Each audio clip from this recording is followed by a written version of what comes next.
Kasih karunia dan damai sejahtera dari Allah Bapa dan dari Tuhan Yesus Kristus menyertai saudara-saudara sekalian. Amin. Firman Tuhan untuk kita diangkat dari Yesaya pasal 35 ayat yang keempat hingga ayat yang ke-10. Demikian bunyinya.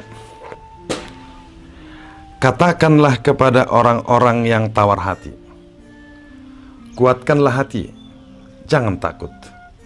Lihatlah, Allahmu akan datang dengan pembalasan, dan dengan ganjaran Allah, Ia sendiri datang menyelamatkan kamu. Pada waktu itu mata orang-orang buta akan dicelikkan, dan telinga orang-orang tuli akan dibuka. Pada waktu itu orang lumpuh akan melompat seperti rusa, dan mulut orang bisu akan bersorak-sorai. Sebab mata air memancar di padang gurun, dan sungai di padang belantara. Tanah pasir yang hangat akan menjadi kolam, dan tanah kersang menjadi sumber-sumber air. Di tempat serigala berbaring akan tumbuh tebu dan pandan. Di situ akan ada jalan raya yang akan disebutkan Jalan Kudus. Orang yang tidak tahir tidak akan melintasinya, dan orang-orang pandir tidak akan mengembara di atasnya. Di situ tidak akan ada singa, binatang buas tidak akan menjalaninya, dan tidak akan terdapat di sana orang-orang yang diselamatkan akan berjalan di situ. Dan orang-orang yang dibebaskan Tuhan akan pulang dan masuk ke Sion dengan bersorak-sorai. Sedang sukacita abadi meliputi mereka. Kegirangan dan sukacita akan memenuhi mereka. Kedukaan dan keluh kesah akan menjauh.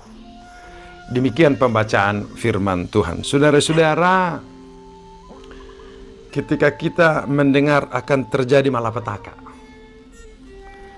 akan terjadi kesulitan besar, maka yang mungkin terjadi dalam hati kita ialah kecut, tawar hati, takut dan gelisah. Sama seperti pada akhir-akhir ini ketika kita mendengar berbagai macam berita akan ada COVID varian baru yang lebih parah, maka hati kita akan makin gelisah dan tawar hati. Ataupun ketika para ilmuwan mengatakan bahwa akan ada kesulitan yang lebih besar, lebih daripada yang diakibatkan oleh pandemi, yaitu kerusakan alam, bencana-bencana alam yang akan terjadi di dalam kehidupan yang bisa membinasakan banyak manusia, jutaan manusia akibat banjir dan berbagai bencana alam lainnya. Ketika berita-berita itu diberitahu, akan banyak orang yang tawar hati,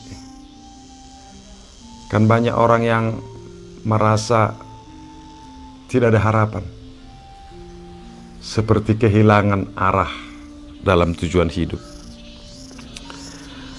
Itu bisa kita bayangkan ketika orang Israel mendengar bahwa mereka akan dibuang, akan dikuasai oleh bangsa-bangsa lain. Negara mereka akan menjadi kosong. Tempat-tempat yang tadinya menjadi tempat-tempat kesejahteraan dan kemewahan akan hilang.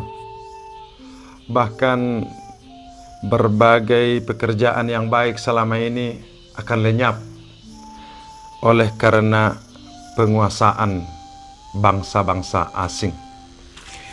Tentu mendengar itu orang akan menjadi tawar hatinya, menjadi takut, menjadi lelah dan kecewa. Tapi saudara-saudara, hal itu akan terjadi. untuk memperlihatkan dan menunjukkan bahwa Tuhanlah yang Maha Kuasa, maka bangsa itu akan mengalami kesulitan, akan mengalami pembuangan. Yang menyedihkan ialah tidak 100% bangsa itu buruk dan jahat. Tetapi sebagai bangsa mereka harus mengalami akibat perbuatan kejahatan yang dilakukan oleh sebagian orang. Karena di tengah-tengah bangsa itu ada orang yang baik, dijolimi orang yang jahat. Ada orang yang miskin ditindas oleh orang kaya. Ada orang lemah ditekan oleh orang kuat. Jadi tidak 100% bangsa itu jahat. Tetapi sebagian bangsa itu melakukan yang jahat. Lalu orang-orang baik, orang-orang benar juga menjadi korban. Nah, ketika hukuman datang, ketika penderitaan baru akan datang, itu tidak hanya menimpa orang-orang jahat saja, tetapi juga menimpa orang-orang baik, karena mereka adalah bagian dari komunitas, bagian dari kebersamaan. Jadi itu sebabnya ketika ada orang yang melakukan yang jahat, sering orang merindukan agar orang jahat itu dihukum dan dibinasakan supaya orang-orang baik tidak menjadi korban. Tetapi harapan-harapan seperti itu tidak terjadi.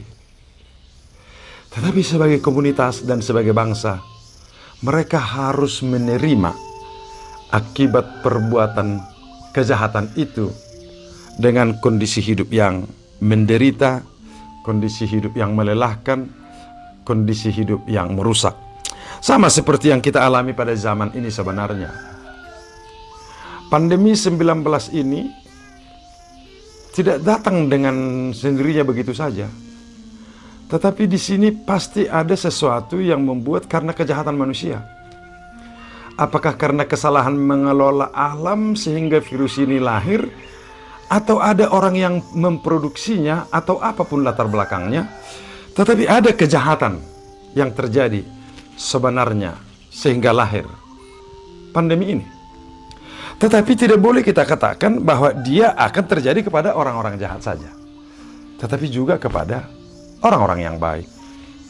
Atau alam ini menjadi rusak, datang banjir, datang puting beliung, datang gempa bumi, datang polusi udara yang merusak kesehatan manusia, yang diakibatkan oleh sebagian manusia yang jahat. Bukan karena semua manusia yang jahat, tetapi ada sebagian orang yang merusak hutan dengan sengaja untuk mengambil kepentingan, untuk mengambil keuntungan, yang mengakibatkan terjadinya perubahan alam, perubahan sistem. Maka terjadilah berbagai kesulitan, terjadilah hujan yang berlebihan di satu tempat dan kurang di tempat yang lain. Akibatnya ada yang banjir, tetapi ada kekeringan. Tetapi yang mendapatkan akibatnya adalah semua. Orang baik juga ataupun orang jahat menjadi korban dari hukuman yang dilakukan oleh Allah. Karena itu menjadi tawarlah hati orang-orang benar. Takutlah orang-orang baik, tawarlah hatinya. Mulailah orang mengatakan, ya sudahlah, kita percaya pun tidak selamanya. Udahlah, kesetiaan kita sepertinya tidak berguna. Mulai ada tawar hatinya.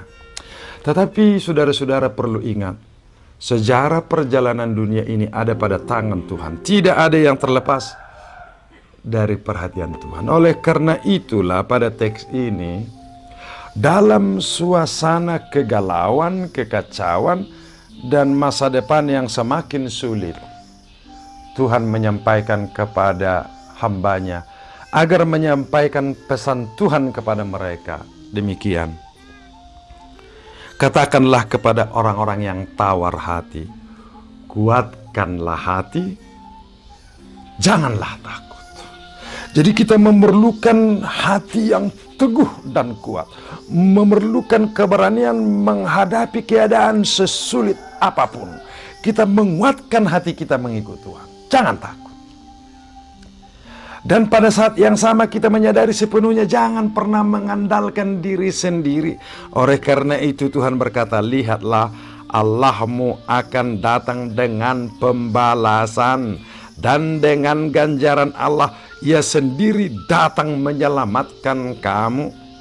Allah sendiri akan melawan kejahatan itu, melawan para pelaku kejahatan itu, melawan para pelaku kerusakan itu. Dan manusia dengan sesamanya tidak sanggup menghadapinya, maka Allah sendiri yang melakukan ganjaran dan pembalasan kepada mereka. Itu sudah hakikatnya.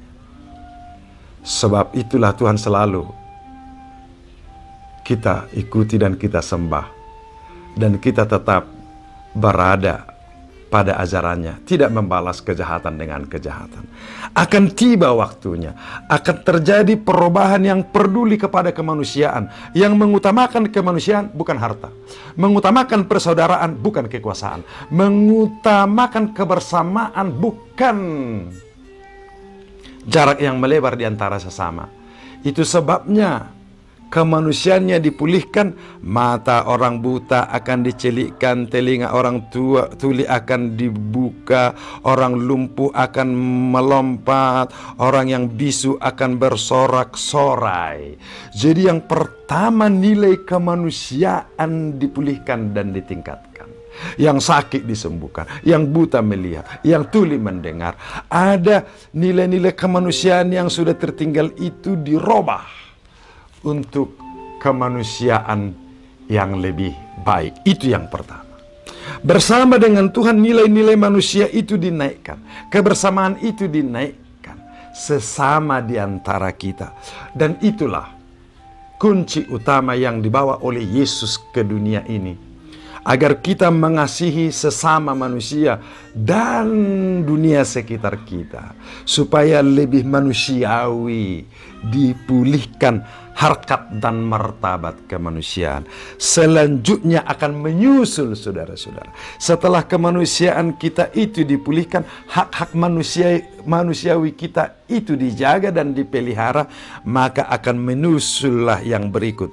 Mata air memancar dari gunung, tanah pasir akan menjadi kolam, di tempat serigala akan tumbuh tebu dan pandang, di jalan raya akan disebut menjadi jalan kudus.